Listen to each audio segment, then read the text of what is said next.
I'm sitting in my newly painted office. You can see that the rug is there, the chair, the lamp. We're just missing some artwork. It's on its way. And I'm supposed to be starting my next book. I am starting my next book, but it's a little bit hard to get going this time around. I'm not quite sure why. And I've finished putting up the entire Clavering Chronicles series on YouTube. So all 3 books are there: A Fall from Grace, Philippa Holds Court, and The Sport of Matchmaking. And I thought it would be fun to do kind of a book club type thing for each of the books while we wait for the other books to come out. So we'll do A Fall from Grace today. Now, this book was the 3rd book that I wrote. I wrote the first 2 of the Memorable Proposals series, which you will not see on YouTube because the audiobooks don't belong to me. The books don't belong to me. They belong to the publisher. But A Fall from Grace, so it's one of my early Regencies, and it's one of my best-selling Regencies and one of my most critiqued Regencies, I would say. I would just love to hear what you think about it in the comments. One of the things that people critique about this book is that Sir Lucius is so selfish that he's not really redeemable. They're like, he would make a terrible husband. That was actually a recent comment that someone said. Other people have said, that he was just awful, boorish. And when somebody is so selfish to start out with, you kind of wonder, can they really change? Can they really flip and become the kind of husband that we want for our heroines? And some of the other critiques, on the other hand, were about Selena. They were saying, that the book was very sad. It was, one misery after another. She was like Cinderella, but no real joy. And then when she finally had her, everything was going splendidly, the Prince Charming comes, she was like, no. And she was obstinate beyond what she should be. That's what a lot of people are saying about the book. And so I'm curious what you think. I will say that when I wrote Lucius, I do like writing characters that are a little bit complicated because we people are complicated. And it's true, Lucius is selfish. That's his besetting sin. But part of it is understandable because of the way his family treated him. They looked to him for everything, for financial support, for political support, to accompany the mother and to take care of the younger siblings. And, he's got a lot on his shoulders.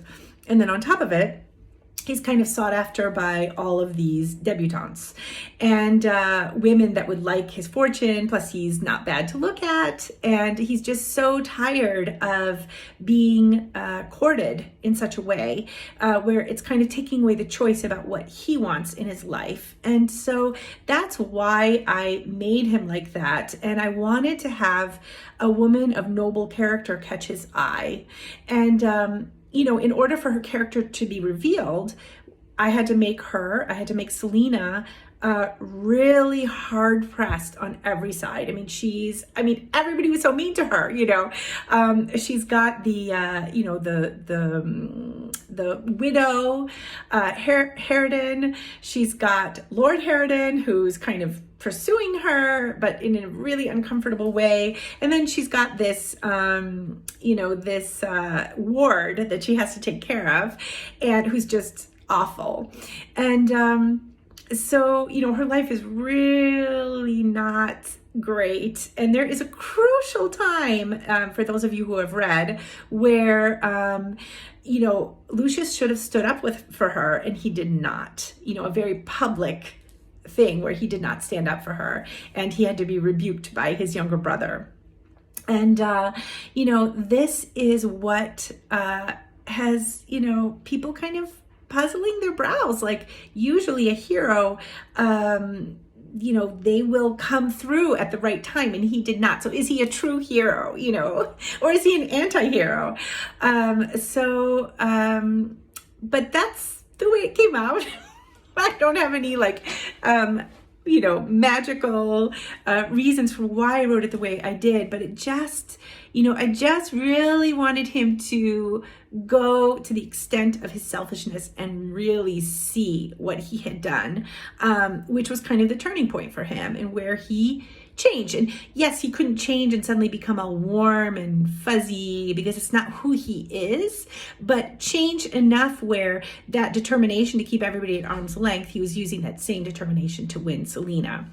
And, it's a happy ending. So you all know how it ended, but, and the reason that Selena did not take him up on it right away was really love for him, because she just thought he is going to regret it. And I don't want to be tied to that. And also maybe esteem for herself to say, I don't want him to think that I snared him, or I don't want other people to be able to say that, because, I'm not on the same level as him. And I would rather have a happy, quiet life than one that's perhaps wealthier and that reestablishes me in society, but where it's filled with regret. So that is how the story went, and I'm curious what you think about it.